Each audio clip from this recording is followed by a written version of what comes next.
El día de hoy yo voy a ser su facilitadora. Voy a compartir pantalla un segundo, por favor.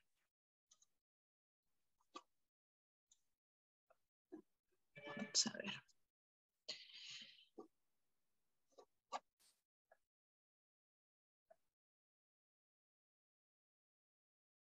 ver. ¿Se puede ver completa la pantalla de mi PPT o se ve como un tipo cuadrícula? No sé, ayúdame por favor ahí. Sí se ve completo. Listo, perfecto. Bueno, el día de hoy en esta sesión vamos a hablar un poquito sobre el rol estatal y los mecanismos de protección a las comunidades nativas o indígenas frente a la minería ilegal. Como bien lo han señalado, yo soy Antonella Gálvez, trabajo en la Dirección General contra Delitos de Crimen Organizado, la de GECO, del MININTER. Y bueno, vamos a hacer brevemente un recuento de lo que vamos a ver el día de hoy, o los temas que vamos a abordar el día de hoy. Son 5 puntos en específico. El primero vamos a contextualizar un poco sobre los pueblos y personas indígenas frente a actividades ilegales en el Perú. También vamos a conceptualizar juntos quién es una persona defensora de derechos humanos.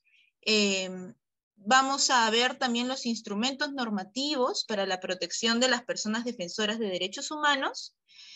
Vamos a ver qué instituciones o cuáles son las instituciones especializadas para los casos de amenazas o ataques que puedan sufrir estas personas. Vamos a tocar brevemente un poquito sobre el trabajo de articulación dentro de la Mesa Técnica de Amazonas, y esto lo quiero ver como un producto de un trabajo articulado de las comunidades nativas y de organizaciones civiles junto con gobiernos locales.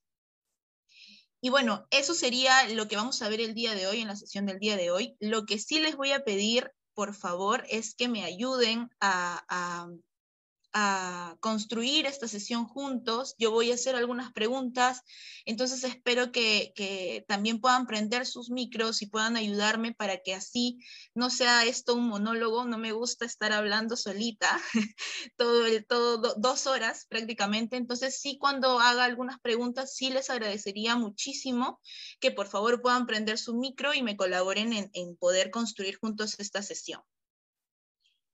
Ok, para contextualizar un poquito esto, ¿cuántos pueblos y personas indígenas hay en el Perú? Bueno, son 55 pueblos indígenas, 4 andinos y 51 amazónicos oficialmente reconocidos. De acuerdo al censo del 2017, en el país habitan 5.984.708 personas que se autoidentifican como parte de dichos pueblos. Esto equivale a aproximadamente un 25.8% del total de la población. Los pueblos indígenas con mayor población son el quechua, el aymara, el asháninca y el ahuajún. Como podemos ver aquí, no se aprecia en su totalidad. Me hubiera gustado muchísimo que lo puedan apreciar mucho más grande. Igual yo he puesto aquí la fuente, esto lo he sacado de una cartilla informativa del Ministerio de Cultura, pero podemos ver que prácticamente todos los pueblos indígenas oficialmente reconocidos, la gran mayoría son pueblos indígenas amazónicos, se encuentran dentro de toda la selva peruana. En base a esto y con esta información que ya les he podido brindar, que es un poquito del contexto, ¿cuáles son las actividades ilegales que se desarrollan dentro de la selva peruana? Me gustaría que ahí me ayuden con sus micros, por favor. Me gustaría que digan cuáles son las actividades ilegales que se reproducen o que se encuentran dentro de la Amazonía peruana. Como bien ya lo señaló Giovanni el día lunes, la minería ilegal es una de las actividades ilegales más depredadoras también que existe dentro de la selva peruana. ¿Alguien me podría decir otra actividad ilegal?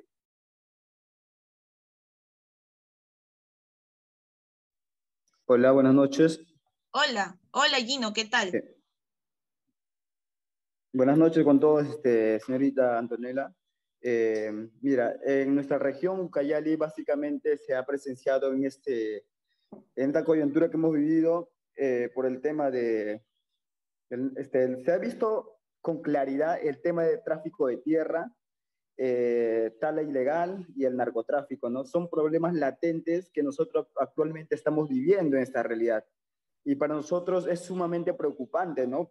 Al ver que no hay resultados de parte del Estado, que no tomas acciones verídicas, correspondientes, ¿no? Y nosotros como líderes, como defensores de territorios ancestral, de pueblos originarios, estamos sumamente preocupados, ¿no? Esos son los problemas que estamos viviendo actualmente y que causa muchos problemas sociales, bueno, que estamos viendo nosotros aquí dentro, pues, trata de personas, drogadicción e incluso, pues, muertos de líderes indígenas, ¿no? Y ese los problemas latentes que hemos visto actualmente aquí en la Amazonía, ¿no? Básicamente en la región Ucayali. Muchas gracias. Buenísimo, buenísimo, Gino. Muchas gracias por tu participación. ¿Sí? ¿Alguien está Aló, buenas al tardes. tanto? Sí, buenas tardes. Quisiera Edilberto. participar también. Sí, Edilberto Quinel. Listo, Edilberto.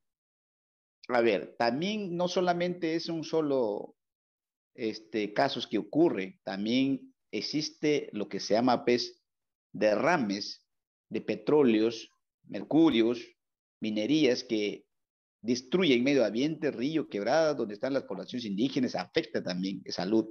Es terrible, ¿no? ¿Quién lo controla? ¿Quién lo tiene que mediar? Totalmente de acuerdo. Totalmente de acuerdo, Edilberto. ¿No? Y en base a esto, no solamente esto, a consecuencia de esto, muchas empresas, muchas transnacionales violan los derechos humanos donde está la población indígena sobre todo, no solamente indígenas amazónicos, sino también andinos. Si hablamos en términos generales, no solamente esa minería afecta a la población indígena, sino casi todos los sectores donde están ubicadas las empresas, donde están explotando minería, petróleos, donde están talando maderas y ahí están violentando los derechos humanos. Son cosas gravísimas que se presentan, pero muchas veces hablamos y las leyes están por todo lado y muchas veces no respetamos. No sé cómo tenemos que hacer respetarlos. Son cosas que tenemos que trabajar bastante, desde la base de las comunidades, las organizaciones, las autoridades locales. Las autoridades que entran tienen que tener visión clara, cómo quieren por lo menos ayudar, controlar. Y gobiernos locales, regional y nacional, sobre todo, a quien le compete. La corrupción es tremendo. Por ahí a veces estamos bajándonos. Y tenemos que pensar, si realmente pensamos en un futuro mejor para los niños, habrá que trabajar duro esos. Esos son puntos clavísimos que tenemos que trabajar bastante. Muchas gracias. Totalmente de acuerdo. Muchas gracias, Edilberto. Eusebio, te vi que querías participar. Dame un segundo que expongo un poquito este PPT que va a venir acá un ratito. Voy a seguir haciendo preguntas, así que todos van a poder participar. Edilberto, te agradecería que por favor apagues tu micrófono porque me escucho doble. Listo, muchas gracias. Bueno, tal cual como ha dicho Gino, tal cual como ha dicho Edilberto, en efecto hay un sinnúmero de actividades ilegales que también no solamente pasan en la Amazonía, sino que también en todo el Perú, ¿no? A nivel nacional.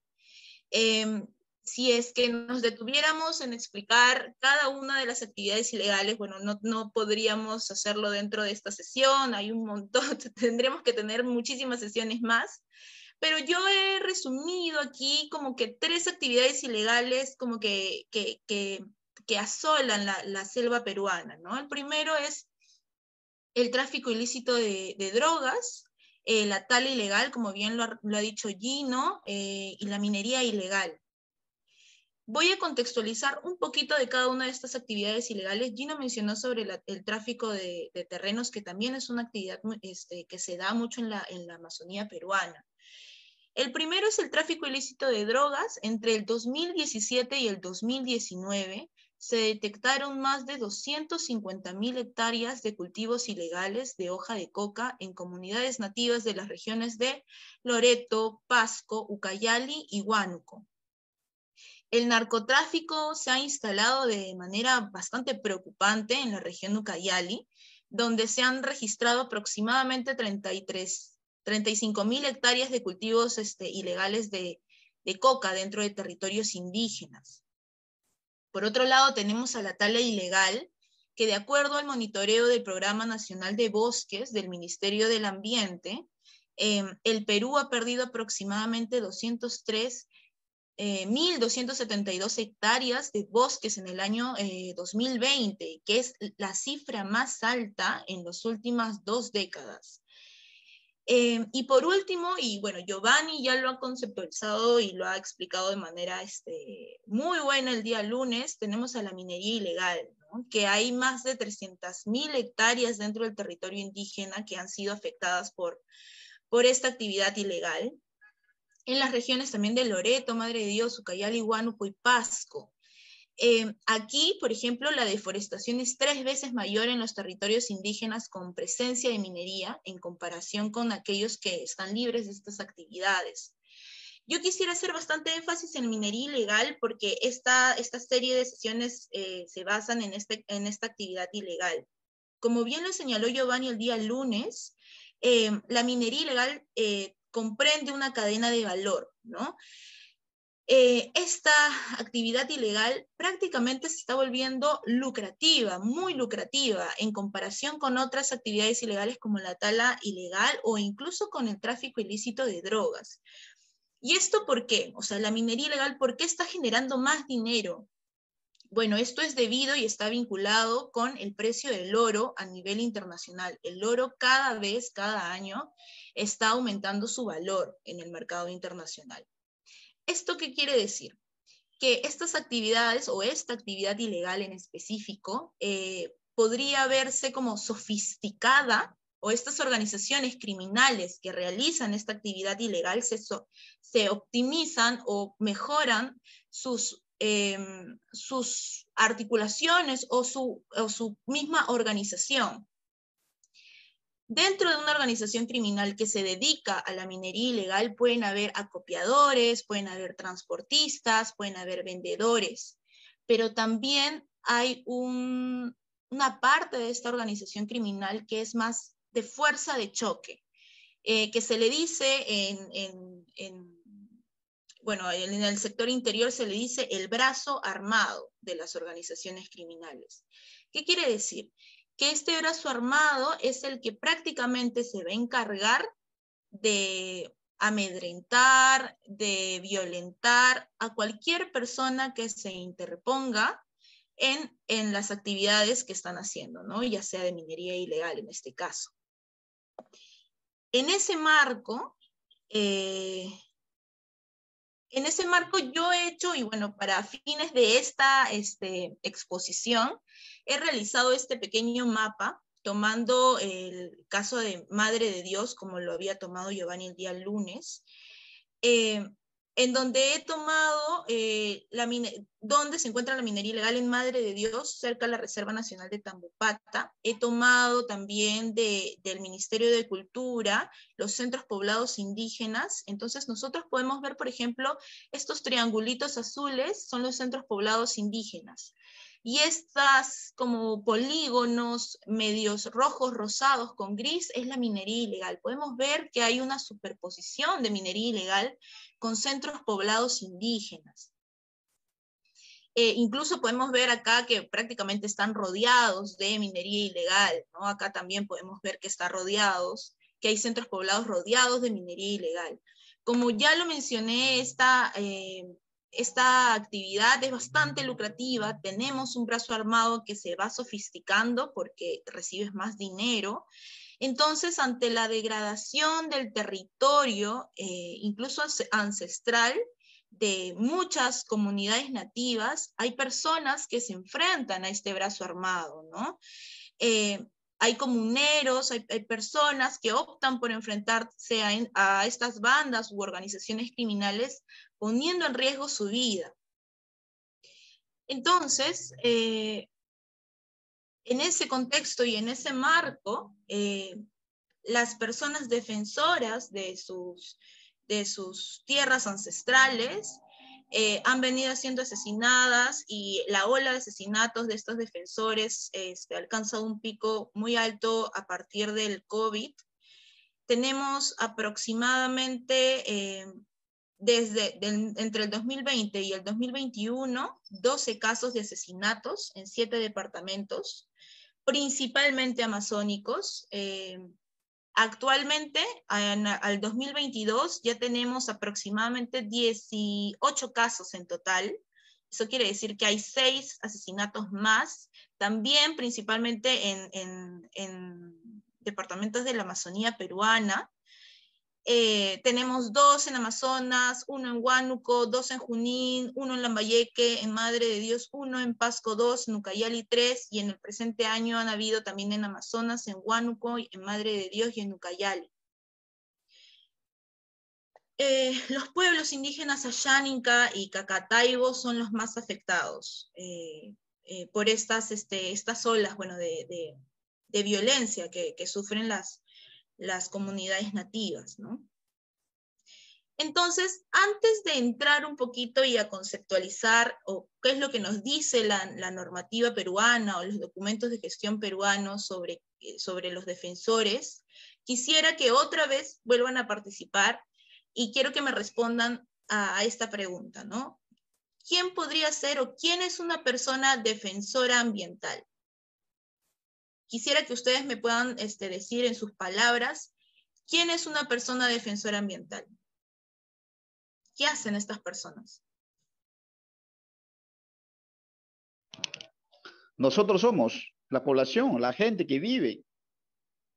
Porque no, la persona no solo es de población indígena, sino casi todo el Perú, en toda la Amazonía, en el mundo. todos somos la persona quienes estamos ahí conviviendo con la naturaleza, quienes tenemos que cuidarlos. Pero sin embargo, pues hay una imposición, ya, contratos ilegales, tales ilegales, qué sé yo, extracciones ilegales que vienen. No sé cómo se controla eso, pero es lo que realmente empiezan a imponer, a maltratar, a violar, qué sé yo. Esas son las cosas que afrontamos día a día, ¿no? Eso es así que tenemos que empezar a trabajar, como os digo, el compromiso es para todos, sobre todo los gobiernos locales, regionales, nacionales. Tenemos que garantizar la salud de la familia, de la población, ¿no? Muchas gracias. De acuerdo, Edilberto. ¿Hay alguien más? Creo que alguien había prendido su micro. No. Hola. ¿Gino? Nuevamente quiero participar. Listo, no hay problema, Gino. Participa las veces que quieras. Bueno, gracias.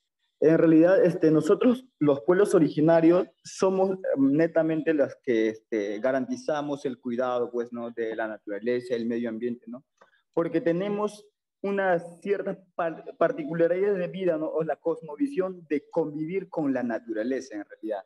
O sea, básicamente garantizamos todo lo que son nuestra seguridad territorial, porque hay un tema muy interesante que yo estaba en un taller, ¿no? Que decía, pues, ¿no?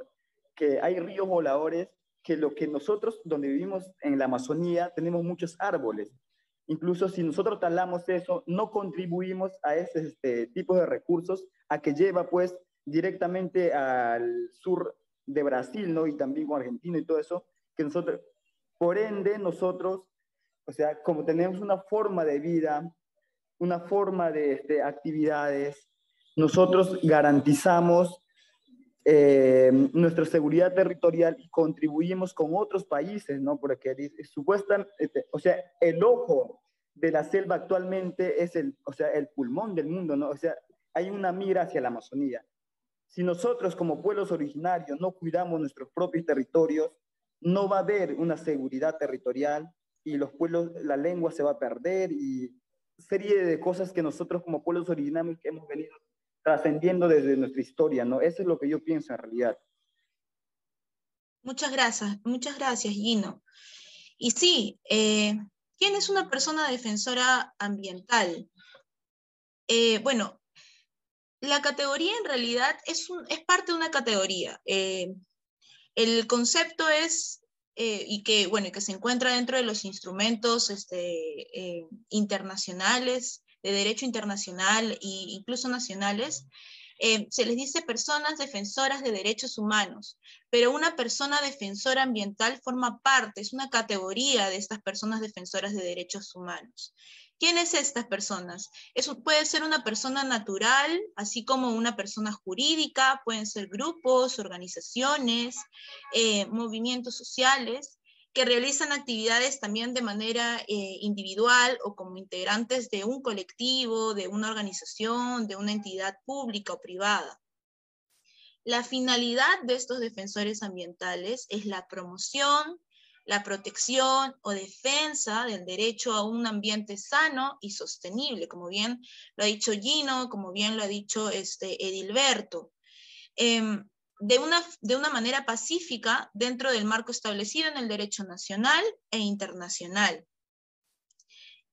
Las personas indígenas que defienden sus derechos colectivos, como por ejemplo el derecho al territorio, a la consulta previa, así como aquellas que defienden, como bien dice en el PPT, el ambiente, los recursos naturales de la Amazonía, son consideradas defensoras de derechos humanos en la categoría de defensores ambientales.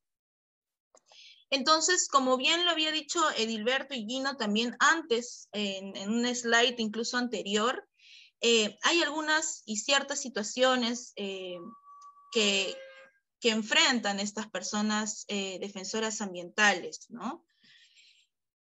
¿Cuáles son las situaciones y las actividades ilegales que amenazan la vida de estos defensores indígenas y ambientales?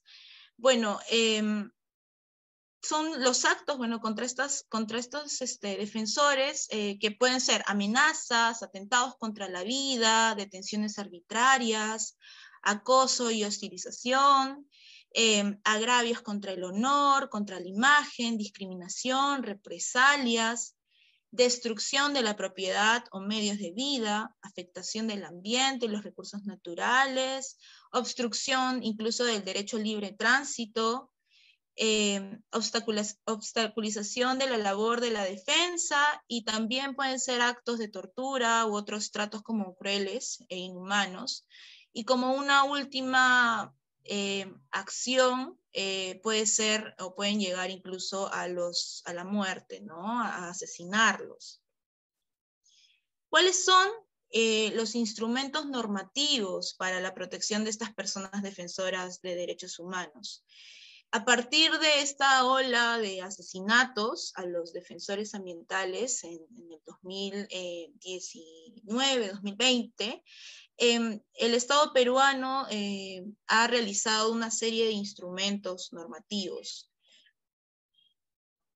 Primero tenemos un instrumento normativo que es internacional, que es la Declaración de los Defensores de los Derechos Humanos, que está aprobada por la ONU. En esta declaración, bueno, se reconoce los derechos de las personas defensoras de derechos humanos y señalan también los deberes de los estados para garantizar su protección, ¿no? Asimismo, invita a los gobiernos a promover el respeto universal hacia ellos y ellas, ¿no? Los estados en esta declaración tienen la obligación de respetar los derechos de las personas defensoras.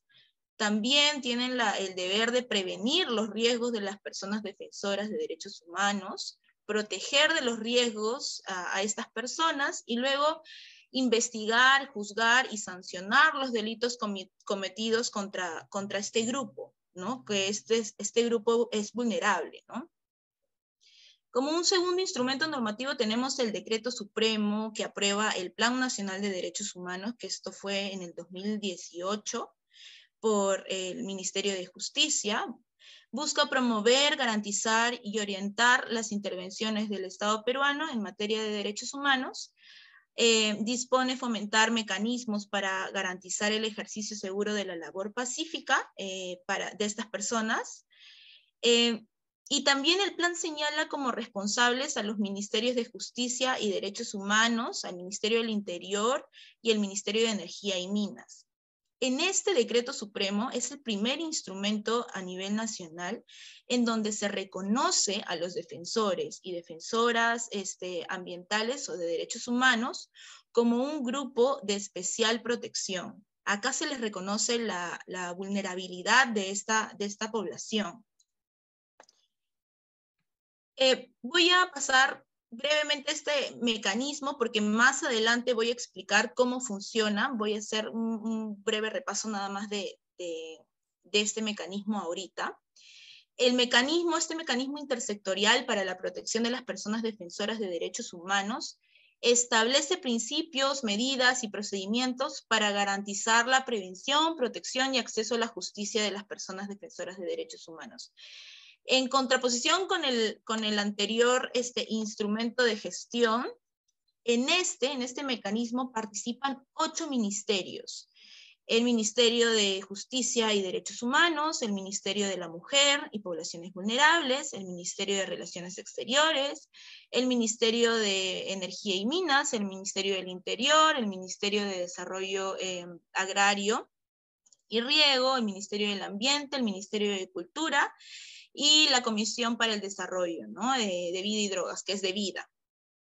El organismo encargado para implementar y coordinar este mecanismo es el Ministerio de Justicia. Luego tenemos 2 protocolos, el protocolo de atención para el procedimiento de otorgamiento de garantías personales a las personas defensoras de los derechos humanos. Esto salió del Ministerio del Interior, del Viceministerio de Orden Interno. El otorgamiento de garantías personales procede a favor incluso de la persona defensora, pero también le corresponde a su cónyuge, concubina, concubino, ascendientes, descendientes y dependientes.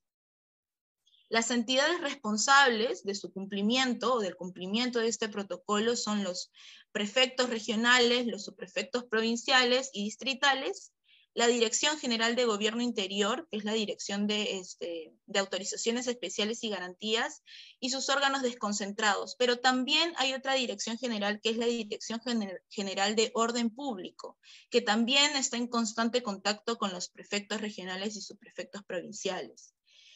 Como otro protocolo, como parte de estos instrumentos normativos, está la protección, el protocolo sectorial para la protección de las personas defensoras ambientales.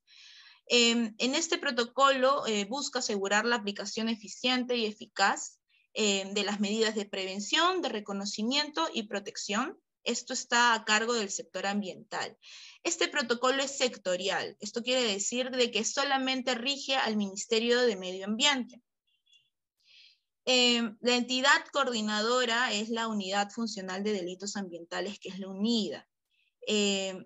Esta unidad se encarga de coordinar con las dependencias del Ministerio del Ambiente y sus órganos adscritos las solicitudes de modificación, de suspensión y cese de las medidas de protección y las medidas urgentes de protección para el Ministerio de Justicia y Derechos Humanos, o sea, coordina directamente con el MINJUS, que es el coordinador de este mecanismo intersectorial. Aquí también asegura también la aplicación y la garantía de las personas defensoras ambientales en el marco del procedimiento de alerta temprana, que esto también lo propone el mecanismo intersectorial. Más adelante voy a explicar a detalle también cómo funciona este mecanismo. Y como un último instrumento normativo que también es como un espacio de gestión de coordinación es la Comisión de Acceso a la Justicia para las Personas Defensoras de Derechos Humanos. Y esto lo crea la Fiscalía de la Nación. ¿Qué cosa hace esta comisión? Bueno, facilita el acceso a la justicia de las personas defensoras de derechos humanos, ayuda al personal fiscal a obtener mejores resultados en los casos de investigación vinculadas a las personas defensoras, dar seguimiento y monitoreo a los casos de personas defensoras de derechos humanos. Esta comisión eleva al despacho de la Fiscalía de la Nación un informe trimestral sobre el estado de las investigaciones que se pueda tener vinculadas a las transgresiones, ¿no?, de las personas defensoras de derechos humanos. Ahora, ¿ante qué autoridades y entidades se puede recurrir en caso de amenazas o ataques? He recogido las instituciones que he mencionado en los instrumentos normativos anteriores y las he puesto y en esta pequeña tabla he puesto las dependencias también de cada sector y para qué uno podría acercarse a estas dependencias, ¿no? Primero está el sector interior, como ya lo había mencionado y como se había mencionado aquí, en este protocolo de atención y para el procedimiento de otorgamiento de garantías. las dependencias encargadas de brindarte esto, puedes ir a solicitar garantías personales a las subprefecturas distritales, en su ausencia, a las subprefecturas provinciales o las prefecturas regionales. He visto también que se elevan cartas a veces a las direcciones generales. En este caso podría ser a la Dirección General de Orden Público del Ministerio del Interior, pero las dependencias que están más cercanas es las subprefecturas distritales, ¿no? Como un segundo punto, podríamos tener también al Ministerio de Justicia y Derechos Humanos, que este es el sector prácticamente que vela el mecanismo intersectorial. ¿Para qué podrías acudir al Ministerio de Justicia y Derechos Humanos? Bueno, para la activación del procedimiento de alerta temprana, como ya se había mencionado hace un ratito. ¿Ante qué dependencia del Ministerio de Justicia y Derechos Humanos se tiene que recurrir? Bueno, al Viceministerio de Derechos Humanos y Acceso a la Justicia. Luego, en el sector de ambiente está la Unidad Funcional de Delitos Ambientales, la UNIDA.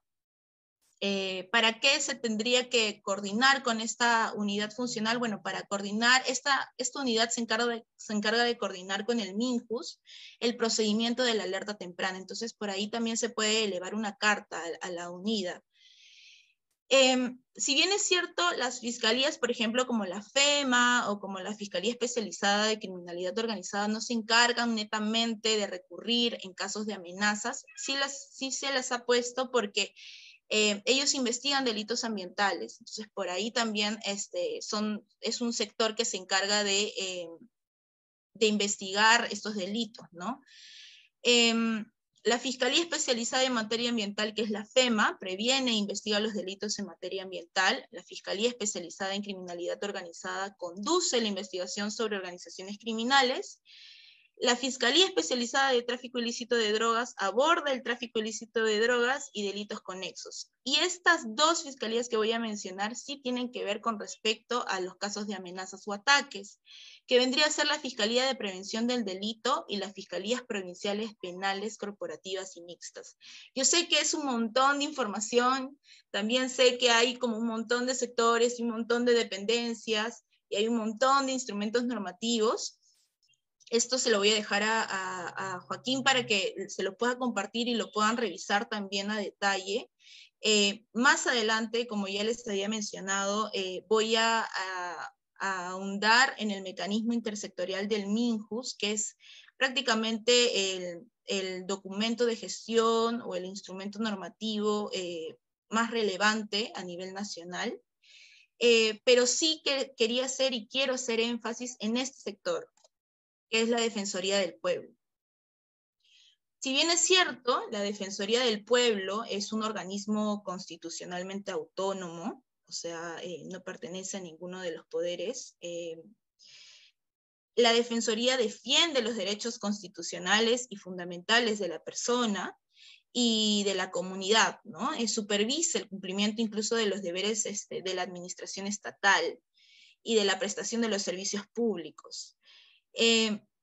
Hay varias adjuntías dentro de la Defensoría del Pueblo que se encargan de ver y de hacer seguimiento a los defensores ambientales que se encuentran en peligro. Y estos son la Adjuntía para los Derechos Humanos y las Personas con Discapacidad, la Adjuntía de Medio Ambiente, Servicios Públicos y Pueblos Indígenas, y el Programa de Pueblos Indígenas con el apoyo también de las oficinas y módulos de atención defensorial a nivel nacional, que estos son los que están más cerca también a las comunidades indígenas. ¿Qué es lo que hace la Defensoría del Pueblo? Bueno, realiza un seguimiento al otorgamiento de garantías personales, impulsa y realiza el seguimiento a la denuncia preventiva para su urgente atención, solicita la activación y realiza el seguimiento del procedimiento de alerta temprana, supervisa el cumplimiento de otras obligaciones vinculadas también al mecanismo intersectorial. ¿Y por qué digo que es importante la Defensoría del Pueblo? Porque a la fecha, esta institución ha presentado 5 solicitudes de activación del procedimiento de alerta temprana, en donde 2 han sido admitidas y 3 se encuentran se han declarado procedentes. usualmente la Defensoría empapela, podríamos decir, a las instituciones para que hagan seguimiento y para que cumplan incluso con este mecanismo, ¿no? Con este mecanismo de alerta temprana. Y allí podemos ver reflejado también este trabajo de la Defensoría del Pueblo con estas 5 solicitudes de activación. Yo creo que es una de las instituciones que también más punche le pone para enfrentar estas amenazas a los defensores ambientales. Entonces sí, este trabajo de la Defensoría del Pueblo a mí me parece súper importante y creo que sí ustedes deberían y lo van a ver incluso también en el PPT que lo voy a dejar a Joaquín, el número también de solicitudes de activación de alerta temprana. Ahora vamos a hablar un poquito sobre este mecanismo intersectorial que tanto les he venido diciendo hace un par de PPTs atrás. ¿Cómo funciona este mecanismo intersectorial? Que les acabo de decir que, bueno, es súper importante, que es el que tiene más peso, más vigencia a nivel nacional. Bueno, tiene como 2 etapas. Primero tiene un registro sobre situaciones de riesgo de personas defensoras de derechos humanos, ¿no? ¿Cuál es el objetivo de tener este registro? Bueno, primero, la entidad responsable, que es la Dirección General de Derechos Humanos del Ministerio de Justicia, acopia, analiza, gestiona también información sobre situaciones de riesgo y patrones de ataque que enfrentan las personas defensoras de derechos humanos a nivel local, regional y nacional. Bueno, acá podemos ver objetivos específicos también de este registro, ¿no? Que es identificar las zonas de mayor riesgo a nivel local, regional y nacional. También tiene, este registro también busca determinar los problemas estructurales que generan las situaciones de riesgo. Como un segundo objetivo específico es determinar los grupos también de personas defensoras de derechos humanos que se encuentran en estado de mayor vulnerabilidad, con el fin también de identificar y dar a conocer los patrones de agresión, ¿no? Más frecuentes también contra esta población. Aquí se menciona sobre una variable étnica con respecto a los patrones de agresión. Esto es importante porque es también uno de los pocos mecanismos o los instrumentos de gestión que tienen esta variable étnica, que consideran esta variable étnica. Como un tercer objetivo específico está obtener esta información también para realizar un seguimiento adecuado y también para evaluar, ¿no? Y para tener también este registro de prevención, ¿no? De protección y de acceso a la justicia que deberían de tener los defensores de derechos humanos. Como una segunda etapa está el procedimiento de alerta temprana. Este procedimiento de alerta temprana es un procedimiento totalmente gratuito que permite evaluar las solicitudes de medidas de protección o medidas urgentes. Esto va a depender del caso en la que se encuentra este defensor ambiental, y la finalidad es eliminar o mitigar las agresiones o amenazas que puedan afrontar los defensores de derechos humanos en el ejercicio de sus labores, ¿no? La entidad responsable de su tramitación es el Viceministerio de Derechos Humanos y Acceso a la Justicia del Ministerio de Justicia. Ahora, las medidas de protección son 2, ¿no? Hay unas medidas de protección y medidas urgentes de protección. Las medidas de protección son patrullajes policiales por domicilios, lugares de trabajos de estas personas defensoras ambientales, asistencia legal y declaraciones públicas de apoyo, visitas públicas en la zona también para dar respaldo a las actividades de los defensores, proveer visas especiales si es que esto ya escala también, o permisos de residencia por razones políticas o humanitarias. Si el caso es incluso más grave, hay medidas urgentes de protección, que es la evacuación de la zona de riesgo del beneficiario, en este caso del defensor ambiental, salvo algunas limitaciones justificadas, ¿no? Luego está también la protección policial del beneficiario o de su propiedad. Y bueno, los requisitos de admisión también para presentar una solicitud de activación del procedimiento de alerta temprana es primero la identificación de la persona, ¿no? ¿Cómo un defensor ambiental puede acceder a que me brinden estas medidas de protección? Primero, me tengo que identificar quién soy, en dónde estoy, y también tengo que detallar qué actividades de defensa realizo, ¿no? Luego tengo que hacer una breve descripción de la situación del riesgo, qué es lo que me está pasando, si hay algún tipo de amenaza. También tiene que haber algún tipo de medio probatorio, de ser posible. Y si se presenta también, o si lo presenta un tercero, porque a veces puede ser que el beneficiario, el defensor ambiental se encuentra como con miedo o con temor a realizar esta gestión, entonces también lo puede hacer un tercero, y esto también requiere el consentimiento de la persona, ¿no? O sea, el defensor ambiental tiene que estar consciente de que un tercero va a hacer esta gestión. Y luego, bueno, consignar una dirección física o una dirección electrónica, un correo electrónico para que se puedan comunicar con esta persona. Hay plazos para otorgar estas protecciones o estas medidas de protección dentro del procedimiento de alerta temprana.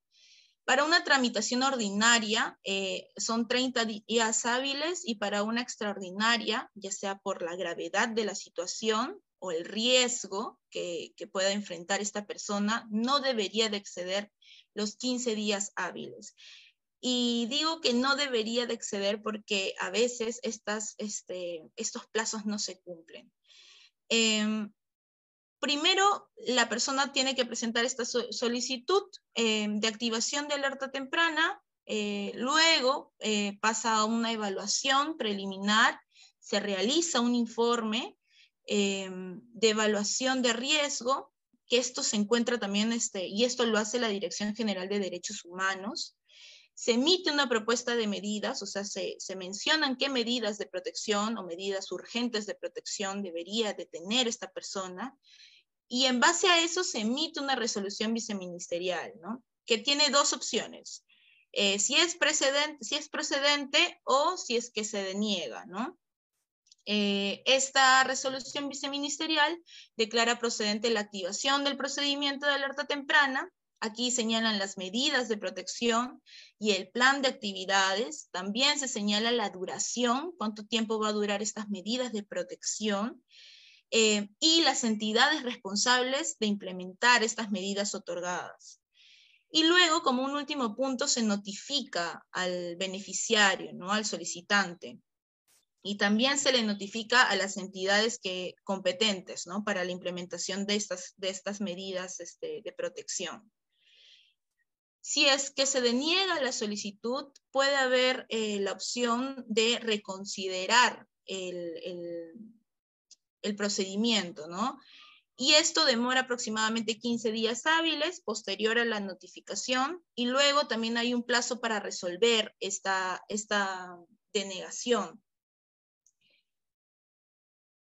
Ahora, sobre la unidad funcional de delitos ambientales, que es la UNIDA, que es lo que mencioné y que fue creada dentro de este protocolo sectorial del Ministerio del Ambiente.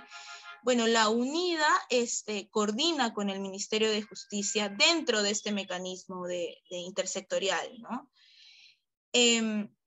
Coordina con dependencias y también organismos adscritos al MINAM. También remite a las dependencias del MINAM la resolución viceministerial emitida por el MINJUS, que aprueban estas medidas de protección y medidas urgentes de protección a cargo del sector ambiental. O sea que la UNIDA, en este caso, por ejemplo, si es que el MINJUS emite esta resolución viceministerial y una de las entidades responsables de implementar algunas medidas otorgadas, la UNIDA lo traspasa o lo pasa o se encarga de coordinar con las dependencias necesarias dentro del MINAM, ¿no? Para realizar estas actividades de forma como efectiva, ¿no? Ahora, ¿cuáles son estas medidas de protección a cargo del sector ambiental? Situaciones de afectación del medio ambiente y recursos naturales que impacten en las personas defensoras. Esto puede ser ante el organismo de evaluación y fiscalización ambiental, que es la OEFA, es la que supervisa y dicta medidas administrativas.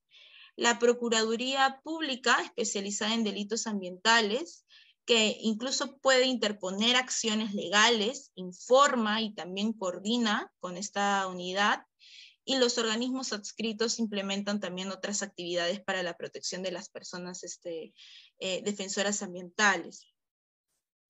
Luego también tenemos el apoyo en la implementación de las medidas urgentes de protección a cargo también del sector ambiental. Ojo que la UNIDA es solamente el sector del Ministerio del Ambiente, ¿no? Ellos pueden ayudar a la evacuación de las personas defensoras ambientales en zonas de riesgo, pueden apoyar en estas actividades, pueden coordinar con el CERNAM, que es el Servicio Nacional de Áreas Naturales Protegidas, para proporcionar información y apoyo incluso logístico a la policía a través de la jefatura de Área Natural Protegida y personal de guardaparque. ¿Y esto por qué? Porque el CERNAM tiene como localizado, y acá en este gráfico que les mostré al inicio, tiene identificados incluso los centros poblados indígenas que están cerca a reservas nacionales protegidas o a zonas de amortiguamiento.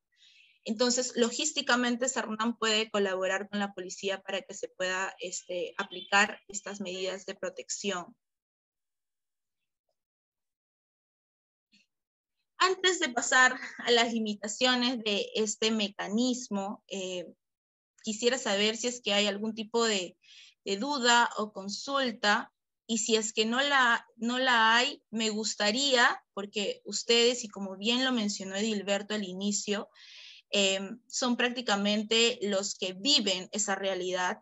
Me gustaría saber cuáles son las limitaciones que ustedes ven, han podido observar o han podido escuchar sobre este mecanismo, sobre estos instrumentos de gestión o instrumentos normativos que ofrece el Estado peruano.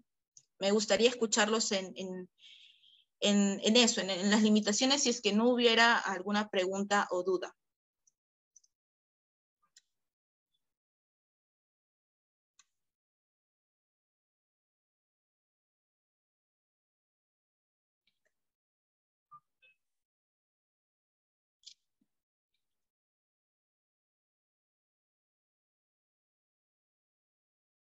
No hay Yo quizás tengo una duda y Antonella.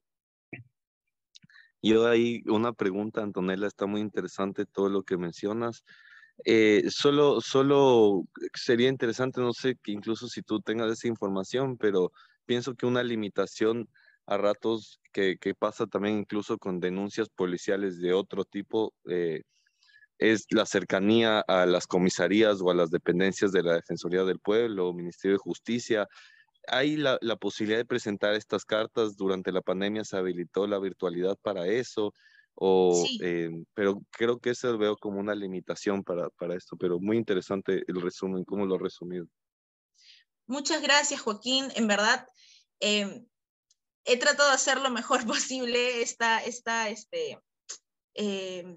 exposiciones, porque es mucha información, y yo creo que esta también es una limitación respecto al mecanismo.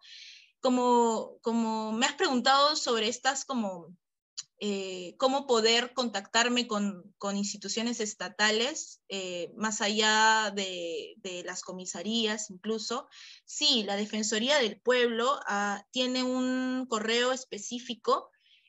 Lo puedo buscar, te lo puedo compartir para que se los puedas compartir a todos. Igual yo toda la información que tengo aquí y que he puesto en el PPT también lo he sacado de guías que han realizado el Ministerio de Justicia, el MINAM, con respecto al mecanismo. Entonces ahí también mencionan que hay como direcciones de correo electrónico a las cuales se puede escribir, ¿no?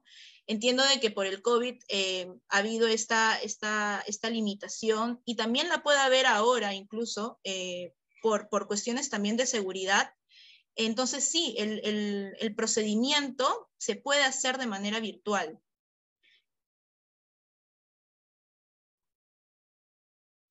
Excelente, buen dato. Gracias. Dale, Joaquín. Si no hay ninguna duda, me gustaría que ustedes participen y me digan algunas limitaciones, y no solamente en estos instrumentos normativos, sino las limitaciones que ustedes pueden ver. No sé si es que, bueno, el lunes yo vi que Agostina estaba aquí, no la veo. Agostina es una defensora ambiental, el día lunes la pude ver.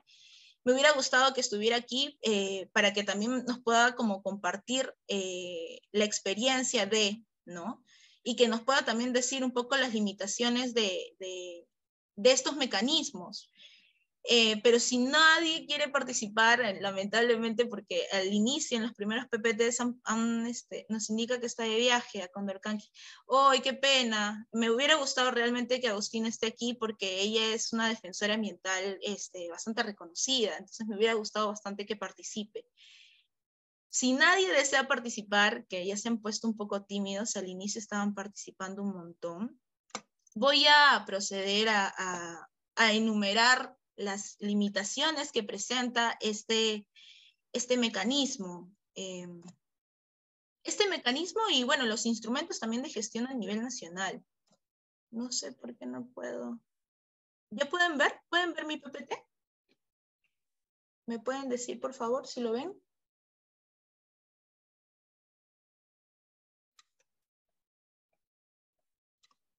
Se puede ver. Listo, muchas gracias.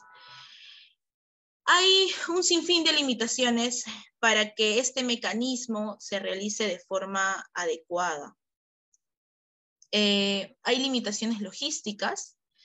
Esto significa que existe una gran demanda de solicitudes y la carga laboral es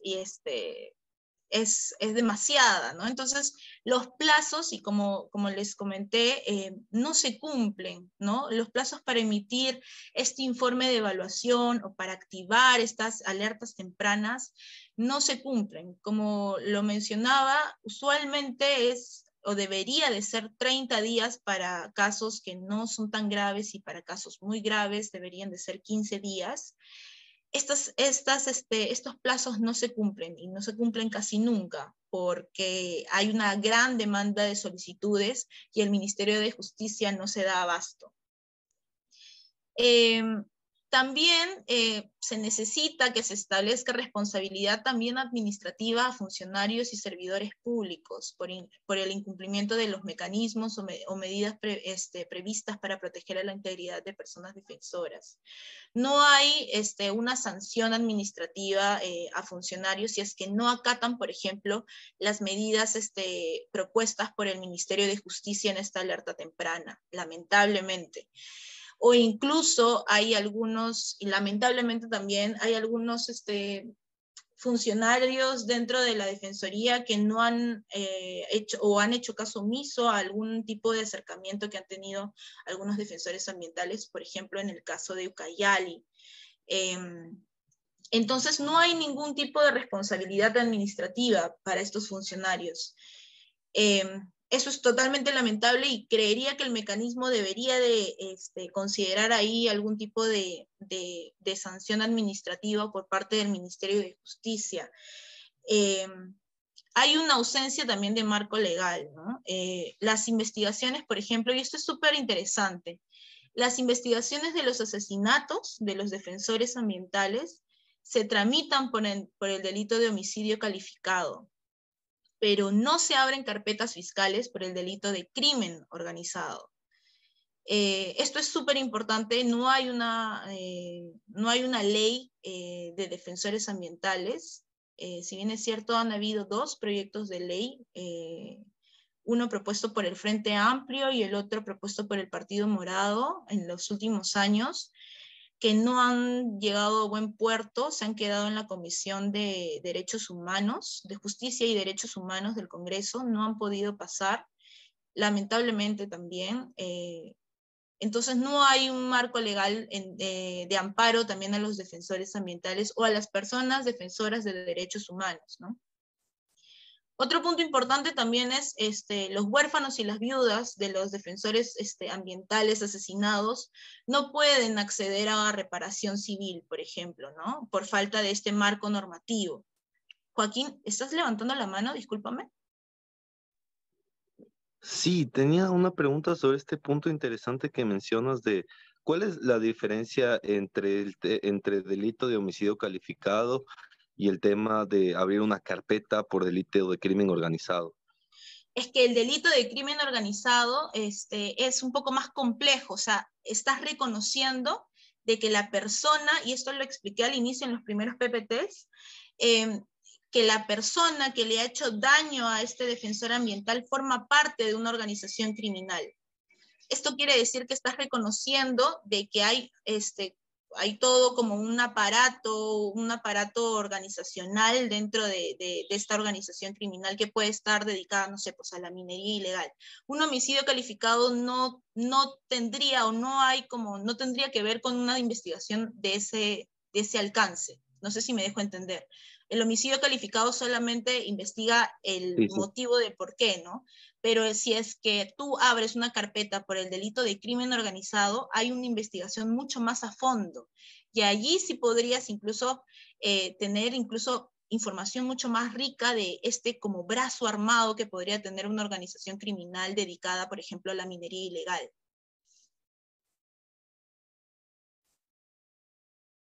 Entendido. Muchas gracias por la explicación. Sí. Otra limitación es que no hay una articulación entre comisiones multisectoriales para la defensa de estas personas, ¿no?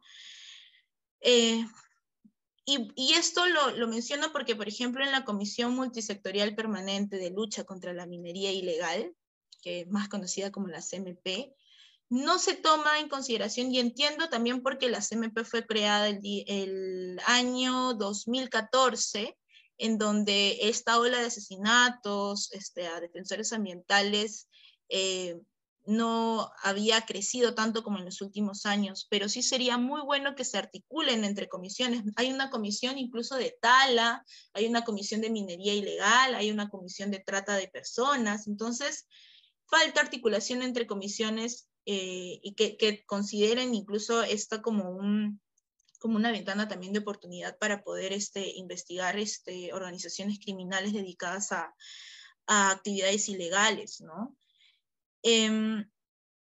Y como un último punto, que es, bueno, que se apruebe el acuerdo de Escazú, ¿no? Que se ratifique este acuerdo de Escazú, ya que es un tratado de derechos humanos fundamentales que prácticamente te dan un marco normativo o que impulsan a realizar un marco normativo más integral también de protección de las personas defensoras indígenas y ambientales. Hay otro punto que se me pasó con respecto a esta ausencia de marco legal. El marco legal te permite articular los tres poderes, ¿no? Que es el ejecutivo, el legislativo y el judicial. Este mecanismo, por ejemplo, que acabo de explicar, al estar nada más creado, y lo voy a retroceder, este mecanismo al estar creado nada más por un decreto supremo, solamente es vinculante al Ejecutivo, ¿no? Por eso está también conformado, discúlpenme si se escucha una sirena, está pasando una ambulancia, y por eso es que se conforma nada más por 8 ministerios, ¿no? Y bueno, y de vida, que también es del Ejecutivo. Entonces, es importante tener un marco legal para ello, y así se pueda, y así incluso también pueda haber cierta obligación hacia gobiernos regionales, a gobiernos locales, incluso el sistema de justicia, ¿no? Para tratar estos casos, ¿no? Y ahí viene también esta idea de la apertura de carpetas por el delito de crimen organizado. No sé si alguien quisiera participar y me quisiera decir qué otras limitaciones ellos pueden ver o han podido observar, o alguna experiencia cercana que han podido tener con algún defensor ambiental. Me gustaría escucharlos, me gustaría que me digan qué otras limitaciones han podido ver en estos instrumentos normativos, o incluso en la realidad, ¿no? Prácticamente estas limitaciones hacen que lo que expuse de este mecanismo no suene tan increíble, ¿no? Que no suene tan wow, este mecanismo funciona al 100%, porque hay limitaciones bastante logísticas, incluso los policías tienen limitaciones presupuestales para llegar y realizar los patrullajes. Entonces sí me gustaría escucharlos, no sé si alguien, creo que alguien está tratando de conectar su audio y no puede. Si no puedes conectar tu audio, nos puedes escribir, no hay ningún problema.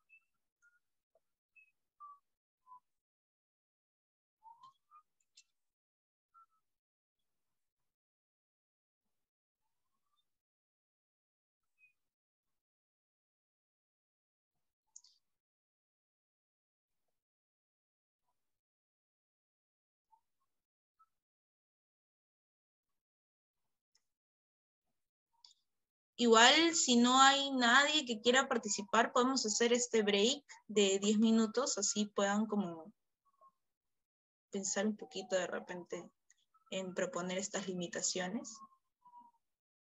No sé qué te parece, Joaquín. No sé si Joaquín está acá.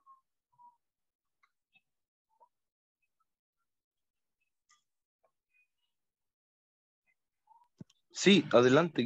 Me parece buena idea ir al break ahorita. Dale, entonces vamos a break. Espero que al retorno podamos hablar un poquito sobre estas limitaciones. Me gustaría escucharlos. Y si no, también me gustaría... Por favor. Sí, no sé por qué están un poco tímidos el día de hoy. Con Giovanni han participado todos. Y hoy día conmigo están súper tímidos. No, y empezaron súper bien. Así que espero que vuelvan con ese espíritu de los primeros PPTs. Entonces, 10 minutitos Vayan para a que puedan tomar un tomar algo. masato ahí, hermanos y hermanas. Para que puedan tomar algo y puedan pensar un poquito y volvemos.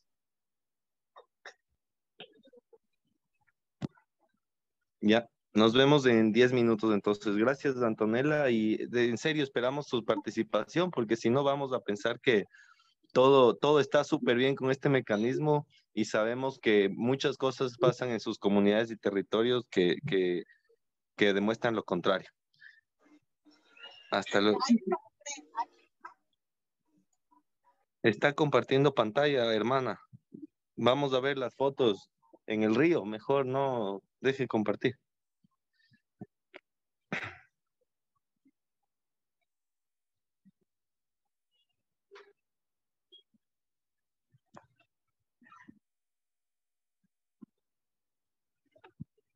Tiene que poner dejar de compartir ahí donde dice la X en rojo, ahí aplaste.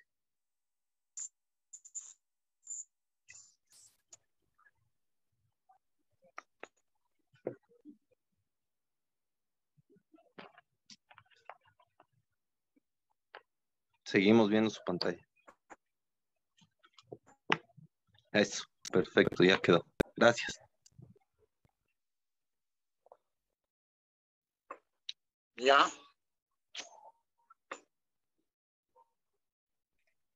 Sí, regresamos en 10 minutos, retomamos la reunión, hermanos, hermanas. En breve regresamos.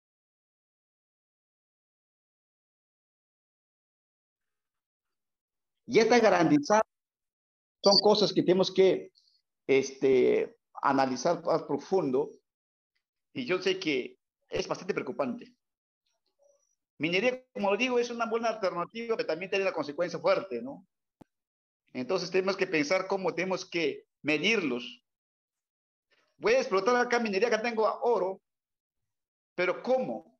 ¿Con quién? La población, lógicamente, por la necesidad, tiene que acudir a buscar cualquier fuente. ¿Para qué? Para que tenga que atender a sus necesidades, a sus familias. Y lógicamente es eso. Y ahí nos acudimos. Y los empresarios, ¿qué dicen? Los empresarios, cualquier millaquita le dan a la población. Y la población, como conoce, se acuden porque necesitan plata, pues. Igual ocurre también casos de extracción de maderas, de petróleos. Pero tenemos que pensar, está bien, vamos a explotar, esos recursos son muy, muy importantes para el país, para el desarrollo. Pero ¿cómo lo garantizo a esa población que vive? Es decir, gaste camisea, por ejemplo. La gente quiere trabajar, ahí sí le da. Hay una buena regalía, hay una buena impuesto, hay un buen canon. Lógicamente entra. Pero si estamos haciendo algo para el bien de la población, para que a la gente no le pase nada, entonces hay una cosa que tenemos que trabajar duro, ¿no? Y ahí tenemos que trabajar bastante en diferentes, hacer incidencias políticas, instalando sistemas en diferentes sectores, cómo tenemos que garantizar, qué está pasando ahí. Hay mucha violación de derechos humanos a los niños, a las niñas, en maltratos. Entonces yo creo que todas esas cositas es un causante, pero también una parte es, bueno, una opción, este tipo de actividades, pero tenemos que pensar también cómo lo garantizo a la población que no le pase nada, ¿no? Entonces son cosas que, algo que yo conozco y yo creo que es también podemos compartir entre todos. Muchas gracias. Muchas gracias, Edilberto. En realidad, todo lo que has mencionado, totalmente de acuerdo contigo. Es una de las cosas también que hablé hace un ratito en el marco de, por ejemplo, de esta mesa técnica de Amazonas, que cuando hubo una interdicción, luego convocaron una reunión diciendo, bueno, si me interdictas y si es que traes a la fuerza policial, yo usualmente hay personas que se dedican a la minería ilegal, pero porque no hay otra forma o no hay otro, sí, pues no hay otra forma de conseguir dinero para mi familia, entonces sí necesito que por favor me plantees tú como Estado un plan integral de producción para que yo pueda trabajar en otras actividades que no sean estas, ¿no? Entonces, es importante también tener esta mirada, si bien es cierto, de lucha frontal contra actividades mineras como la minería ilegal, como la tala ilegal, como el tráfico ilícito de drogas, pero a la par debería de haber y tiene que haber en realidad entre las instituciones encargadas, ya sea cultura, ambiente, de desarrollo agrario,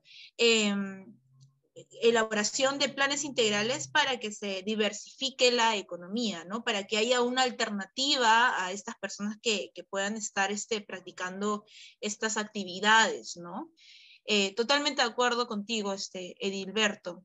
No sé si Hola. alguien más. Sí. Segundo, Hola, ¿sí? sí, A ver, por otro lado también. si me permite. Ok. Luego, a ver, dejamos hermano que hable y luego para poder participar. Gracias. Sí, segundo. Sí, pero parece que hermano me estaba antecediendo, por eso lo Sí, dejé para que... Edilberto, ¿querías complementar algo? A ver, sí, quería un poco también complementarlos. Lógicamente, ahí necesitamos un plan estratégico, un plan de trabajo, un plan integral, lo que tú mencionas, la mitigación, ¿no? Y como de remediaciones. Y también hay que dar trabajo a la misma gente. ¿Qué porcentaje le corresponde a una población? Porque los recursos naturales que tenemos, minerías, recursos, que todo lo que existentes en nuestro país, ¿dónde están ubicados? No están, alguna parte están ubicados en la costa, en la sierra, y mayor parte en la selva. En la selva tenemos minerías, petróleo, maderas, recursos naturales que tenemos, hay biodiversidades, en las cuales, por ejemplo, yo trabajé en área de protegida, donde Cernán está trabajando a nivel nacional, y algunos hay problemas serios, donde que minería está ahí. Entonces, ¿quién debe ser beneficiarios? No creo que sea por la población que vive ahí en la zona, quien vigila, quien controla. ¿Por qué crees que hemos tenido grandísimos problemas, un conflicto interno entre nosotros en tiempo de Baguazo, 5 de junio de 2009, donde que Alan García empezó a trabajar sin pensar ni siquiera quién vive en las comunidades, en la parte de la selva, quiénes vivimos? Entonces, conflictos y es gravísimo. Si no lo controlamos eso, vamos a tener serios problemas en el país. La población se levanta por eso. La población reclama para esto. No solamente pueblos amazónicos, indígenas, como digamos, Abajo, Wampis, Ashánica, Machinyenga, Chipivos, no. Sino poblaciones andinas donde que existen, donde que explotamos minerías. Como le digo, minería sí es una alternativa para el desarrollo del país. Pero ¿cómo tú le garantizas para que la población participe? ¿Cómo tú le garantizas a la población que tenga algo? Hay que preparar para ellos.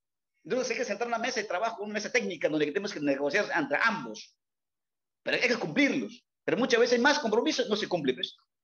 Es un gran problema. Por eso que la gente reclama por el cacho de por la Achuar, de Candoshis, por ahí por Andovas o de que explotan petróleos. ¿Por qué la gente reclama? ¿Por qué la gente le toma locales? Entonces son graves cosas que estamos viendo en nuestros propios ojos, pero no los asumimos. Gobierno, el Estado, ¿qué está pasando? Entonces necesitamos ver gobierno pues, que caray, dinamice el trabajo. Y una vez el trabajo, ahí está la entidad, el Ministerio de Cultura, ambientes, de la justicia. Entonces tenemos que pensar, los gobernantes tienen que pensar cómo atiendo a este grupo de la población. Solo así buscaremos una alternativa de soluciones entre ambas partes, sin castigar a nadie. Muchas gracias. Gracias, Edilberto. Segundo. Buenas noches. Buenas noches, Segundo, sí. ¿Sí me escuchan bien? Perfecto. Gracias.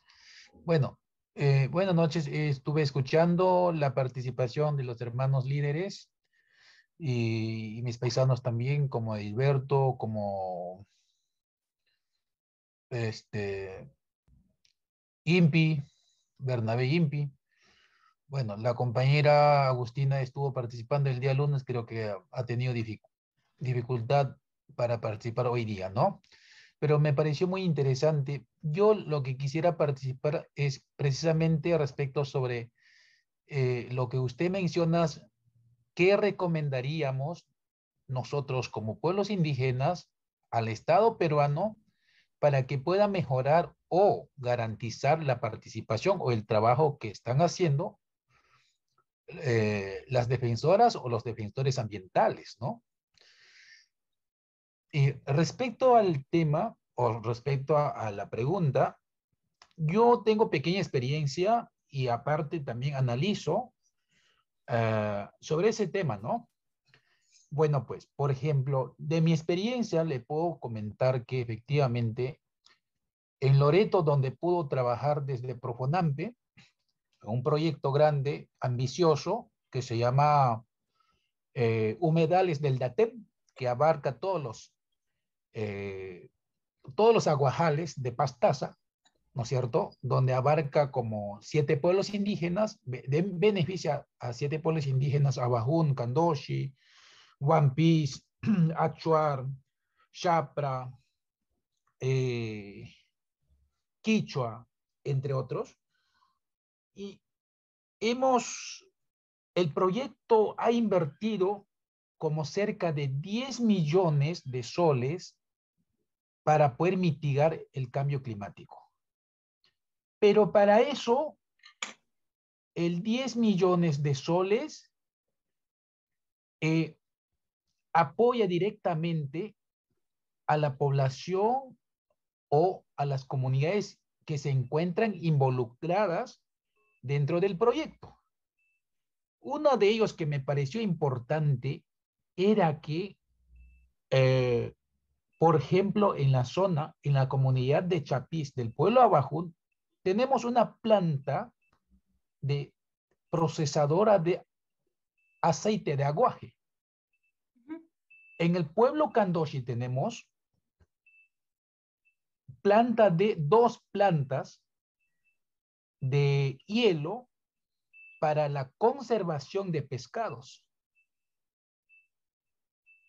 Y así sucesivamente hemos apoyado a varias comunidades.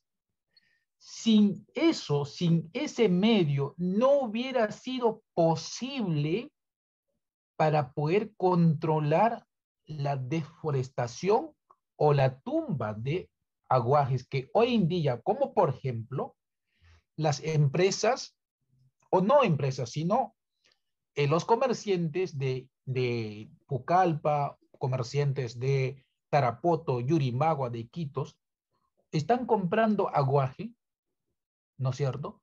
Entonces, la población, por la misma, yo no voy a cansar de mencionar las necesidades de pueblos indígenas de hoy día. Ya no somos poblaciones indígenas que vivíamos en la montaña. Hoy día vivimos, los pueblos indígenas saben hablar abajún, saben comer castellano, saben comer todos Entonces, la misma necesidad obliga a vender sus propios productos a menor costo posible. Entonces, para que no ocurra, lo que hemos hecho es que primero nosotros como trabajadores hemos hecho garantizar que para que salga cualquier producto tenía que ser, digamos, certificado. Y eso es lo que hemos hecho en Loreto. Entonces, solamente y así, la comunidad o la gente con previa, lógicamente, acompañe con un componente de capacitación que permitió por lo menos hacer cambio de conciencia y ha permitido por lo menos frenar. Sin eso, no vamos a lograr. Por eso es que en Amazonas, como no tenemos ese proyecto ambicioso, por más que hablemos mejor, no vamos a frenar. Yo estaba escuchando la participación de hermano Bernabé, de la compañera Agustina, ¿no es cierto? Una cosa es hablar, otra cosa es práctico. Entonces, en esa línea, lo que yo sugeriría es que al Estado peruano, a través de ente promotor, operador ambiental, puede canalizar para que en Amazonas también tenga el mismo proyecto para hacer la réplica. Sin eso no vamos a mejorar. Por ejemplo, no solamente Profonampe, debería entrar otras instituciones, sea públicas, aparte de CERNAM, por ejemplo, como WWF, que son instituciones especializadas del medio ambiente, pueda conseguir de repente con alianza con AIDESEP. ¿Y por qué no podemos captar el fondo verde para esa zona? Porque solamente hablando con capacitaciones no vamos a lograr. Y el segundo punto, lo que quiero sugerir es respecto sobre la pregunta que has puesto, ¿cómo debe mejorar el Estado? El Estado lo que debe hacer lo siguiente. Mira, ve, nosotros los pueblos indígenas, por más que seamos defensores, no vamos a resistir mientras no tengamos dinero en el bolsillo. Los hermanos defensores, lógicamente, por lo menos se le cae dinerito por la ONG. No, eso no hay que negar. Por ejemplo, la hermana Agustina trabaja en cooperación. Pero los demás, ¿cómo resiste?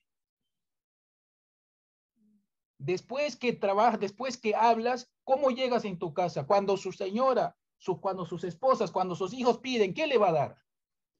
Vamos a morir como chicharra cantando. Finalmente se queda pegado en el árbol. Eso no puede pasar. Por eso la recomendación sería, desde el Estado, coincidiendo, como dijo compañero profesional Heriberto, es que el Estado lo que debe hacer, aparte de las recomendaciones que están haciendo mis compañeros, la capacitación o enseñanza desde la escuela, el Estado debe dar beca a los jóvenes para que puedan estudiar el medio ambiente o ingeniería ambiental, agroforestal, para que ellos puedan ser actor importante. Porque toda la vida nosotros no podemos permitir que seamos dirigentes, que nos miren como dirigentes. ¿Hasta cuándo vamos a mejorar? ¿Hasta cuándo nos van a mirar? Hoy a nosotros como profesionales también nos califican, hoy tú eres dirigente, porque todo el mundo nos miran a la Bajún o a todos los pueblos dirigentes con su tabás, con su taraz. Si no te ven con corona, ya no te reciben. Tenemos que poner corona. Toda la vida vamos a hacer así. No, pues. Entonces, lo que queremos es que nos dé la oportunidad ¿Y hasta cuándo vamos a ser manejados por la ONG? Y eso es lo que tenemos, eso es lo que el Estado tiene que dar la oportunidad para que el mismo actor, el mismo pueblos indígenas puedan realizar investigaciones científicas y como conocedores con más plus, ¿no es cierto?, puedan generar aporte. Eso es todo lo que quería comentar, compañeros y compañeras. Si algún aporte de algunos compañeros, sea bienvenido, pero eso es lo que quería comentarles en esta oportunidad que me han invitado. Muchísimas gracias. Muchísimas gracias a ti, Segundo. Muchas gracias por esa intervención.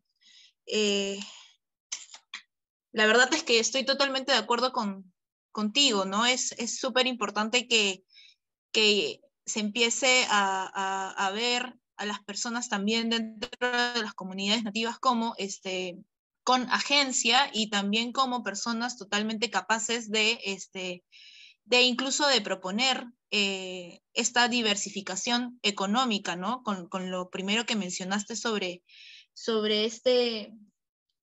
¿cómo me dijiste que se llamaba? Estas humedales de Pronampe, ¿verdad? O el Pronampe, ¿verdad? Proyectos humedales del DATEM del Marañón, sí, se llama. Con un proyecto de inversión de 10 millones de dólares estamos manejando. Y sí, totalmente de acuerdo. Me parece muy interesante lo que has mencionado, Segundo. Totalmente de acuerdo con lo que has mencionado, con tu participación. ¿Hay alguien dentro de los participantes que le gustaría agregar algo más? Si no es así, Edilberto. A ver, mira, un poco para complementarlos. Como acabo de escuchar el amigo que está comentando, yo también estuve trabajando en Tene Marañón, en la Municipalidad Provincial de Tene Marañón, año 2008-2009, ¿no? Y también tuve Saramediza, lo que se llama Proyecto Forestal Indígena, o sea que tenemos que apoyar a la población indígena. ¿Qué ocurría ahí? Los madereros ilegales, digamos, los terceros, estaban empoderados en una población donde tiene recursos naturales, maderas, valiosos, comerciables. Entonces teníamos un proyecto donde que AIDESEP, BBF, Chesby, otros más ONGs se han juntado para trabajar y nosotros como equipo técnico estuvimos ahí en Saramiriza instalados en ese proyecto, trabajando con las poblaciones, con las comunidades, 5 comunidades. Estuvieron ingenieros forestales que conocen temas forestales, mi persona estaba tema económico para ver cómo estamos viendo todas las comercializaciones, la rentabilidad y la distribución, y otro grupo estuvieron temas sociales, cómo se organizan. Entonces cuando nosotros empezamos a trabajar, hemos dicho, señores, despiértense, nosotros hemos venido a apoyarles. Ya no estén vendiendo sus maderas a los terceros, sino ustedes mismos. Te enseñamos cómo se hacen trámites administrativas, distribución de tema economía, tema organizativa, tema forestal, cómo hay que hacer aprovechamientos forestales, para que ustedes mismos tengan que conocerlos, cómo se hacen inventarios forestales, censos forestales, cómo tenemos que tumbarlos. Y temas forestales estaban encargados los ingenieros, enseñábamos. Entonces la gente empezó a despertarse, ya no querían vender a los terceros, sino nosotros enseñamos y apoyamos para que ellos mismos tengan que hacer aprovechamiento y llevar directo los productos a Yurimagas para venderlos, ¿no? Entonces ya estábamos trabajando, implementamos todas las oficinas, internet, ¿no? Todos los vehículos que se llama equipos, qué sé yo, todo, facilitamos. Y terminó el proyecto, lo dejamos. Entonces, ¿qué pasaba ahí los terceros? Ya no podían entrar porque la población ya no quería venderlo, sino querían vender directamente, ¿no? Y estamos organizados pequeñas empresas también, le enseñamos. Pero termina el proyecto y lo dejamos y también preparamos a los promotores para que ellos mismos den continuidad. Cuando dejamos, ¿qué pasó? Ahora no lo sé. Regresaron como lo antes. O sea, si no hay presencia, si no damos una continuidad, el proyecto dura 4, 3 años y se acabó el chiste y la gente que no están bien captados ya no dan continuidad, empieza a vender sus bienes, qué sé yo. y regresan como anterior. Y así ocurre en otros temas, digamos, minerías, de petróleo, de repente en otros recursos también. Pero el problema es complejo. El gobierno tiene que sentarse con organizaciones más representativas como IDC, que organizaciones de bases. Planifiquemos, respetando convenio 169 OITs, respetando ley de consultas previas. ¿Y por qué tenemos la ley? ¿Para tener ahí en almohada o para utilizar, para aplicarlos? ¿Y cuál de los estados están aplicando? ¿Cuál de los estados están respetando? ¿Los congresistas están apoyando? ¿O estamos interesados simplemente por lucrarse, por intereses personales, por los grandes empresarios, grandes, digamos, esos, digamos, grandes empresas que están entrando a nuestro país para poder aprovechar recursos naturales nosotros que tenemos? Entonces, ¿los congresistas están negociando o están negociando a favor de la población? ¿Para qué hemos entrado? ¿Para defender por intereses colectivos de la población? ¿O hemos asumido para ser congresistas simplemente para estar ahí tratando de negociar para lucrarme beneficios propios? Entonces tenemos que empezar a trabajarlos. Los profesionales indígenas que aún todavía estamos acá, por lo menos tenemos que estar sentados diferentes, digamos, ministerios. ¿Para qué? Para plantear problemas que existen. ¿Quién conoce mejor? ¿Los gente limeños o la gente de la selva, la gente de sierra? ¿Cuántos profesionales estamos metidos? Sí están metidos temas educativos. Lógicamente, temas educativos están ahí, Ministerio de Educación.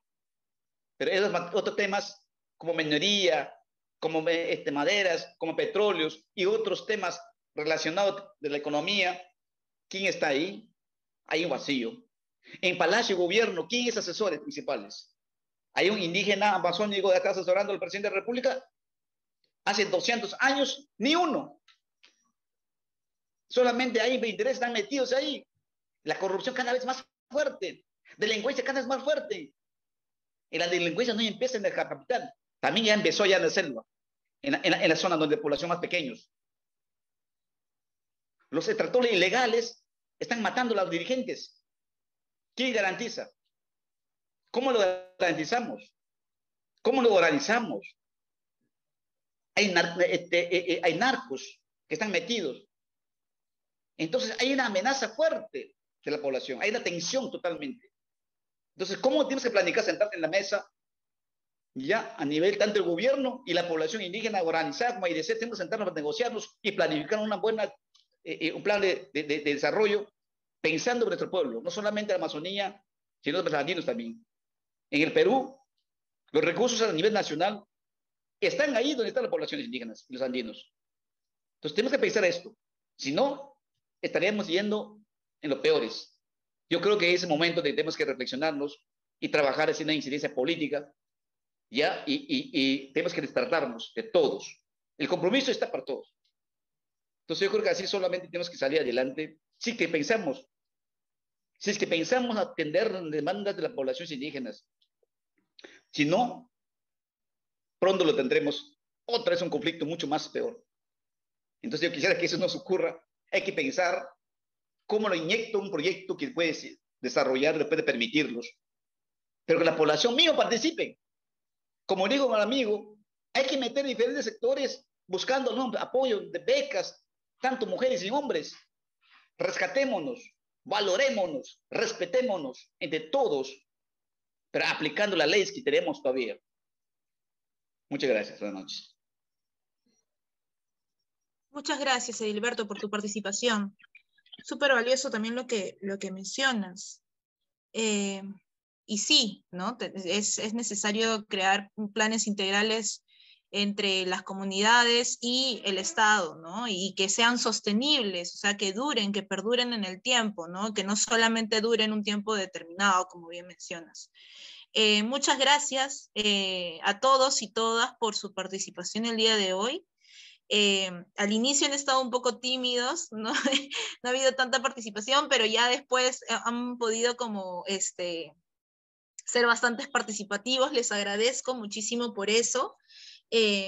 Sin más, yo creo que esta sesión ya termina. No sé si ¿El moderador quisiera decir algo? ¿Hay algo más que agregar? Sí, más bien. Muchas gracias, Antonella, por el taller impartido el día de hoy. Muchas gracias, hermanos, hermanas, por su participación también el día de hoy. Se ha generado verdaderamente una reflexión muy cierta de la problemática que se vive actualmente en la Amazonía. Creo que hay muchas tareas que hacer, de reorganizar los esfuerzos para de una por todas poder proteger nuestros pueblos, nuestros recursos naturales que cada vez se vienen extinguiendo, por una parte de la mano del hombre y también por el tema del calentamiento global, ¿no? Recordarles que tenemos una última sesión el día 2 de septiembre en la participación del Estado, pueblos indígenas y sociedad civil, que va a ser muy importante que estén presentes para poder también hacer un diálogo tripartito en esta. Muchas gracias, Antonella, nuevamente por la participación. Gracias a todos y todas. Hasta luego. Muchas gracias también. Hasta luego, chao, chao. Gracias. A todos. Nos vemos el día 2 de septiembre. Muchas gracias a todos.